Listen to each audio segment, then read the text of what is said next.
We begin our program today with a check-in with Community Care's Betty Lou Souter, as the organization is at a bit of a crossroads with its fresh food truck with 280,000 kilometers on it. It's in need of major repairs. That's a lot of distance traveled with that truck, Betty Lou.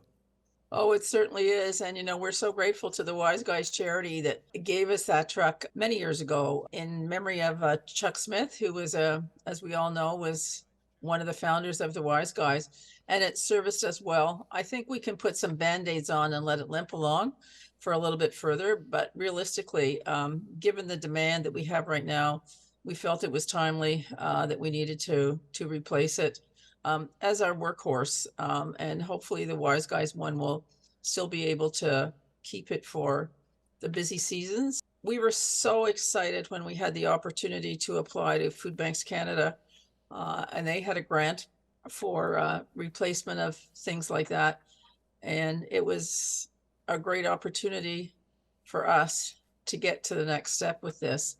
And so they were able to provide us with $96,000, which was tremendous, closer to 100,000 if I was perfectly honest, when we do all the decimal points in the right place. But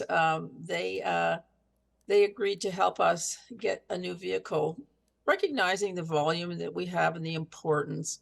And I think it's really interesting that only 5 applications were considered across Canada, and ours was one of the ones that was chosen, and which makes me feel really proud. And without the support of Loblaws, whose fund it was, and Loblaws did their fund, provided this fund through Food Banks Canada, where would we be? So, it's one of those things that was timely. And however, as you know, Mike, the supply chain has continued to beleaguer us all.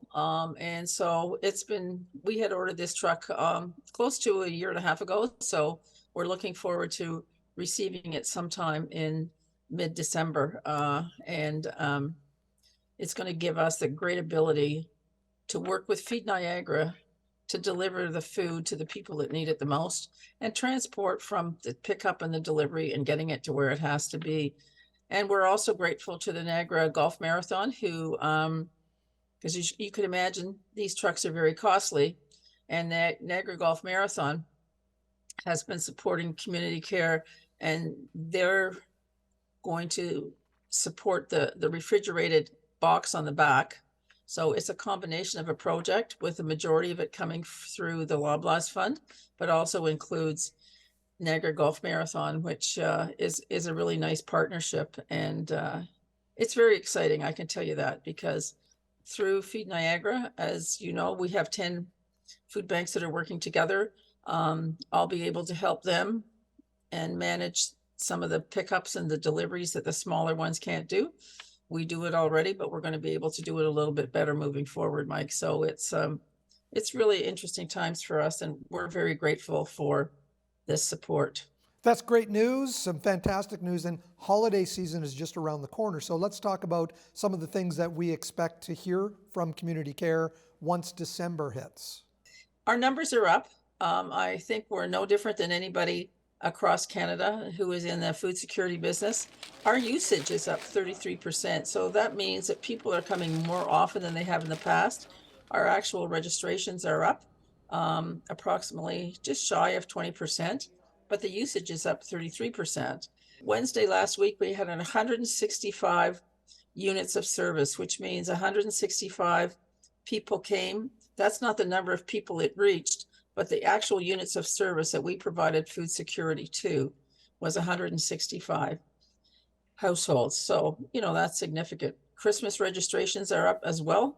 And we're tracking somewhere around 24%. So it's a lot of things are coming together, Mike, I think, making the anxiety, and people aren't sure how they're going to get to where they have to be. So we're just asking people, and we have the Great Holiday Food Drive on December the 9th. So what we're asking people to do is to just, if everybody did a little bit, nobody would have to do a lot, and try and help the organizations who continue day in and day out. We've only missed one day in 3 years to help the people in need. And, as we have 20 programs in support, so it's a pretty challenging time. But, I have a tremendous staff. I have to give credit to the staff who work so hard day in, day out, and sometimes on weekends, and after hours, just to make sure that the needs of people are met. And where would we be without a dedicated staff? And it's been challenging in the workplace, I think it's fair to say, because there's been a lot of sickness and with the uncertainty with schooling and things like that. And so everybody is really, really, really doing their level best, and kudos to all of them for doing it. But without the support of a very caring community, and as I said, I can't thank Loblaws enough for moving forward with this project and continually investing in food security in the with across Canada. It's just not in our backyard, it's everywhere. Betty Lou, thank you for the update today. Once again, the date for the Great Holiday Food Drive is December 9th. Have a great day, Betty Lou.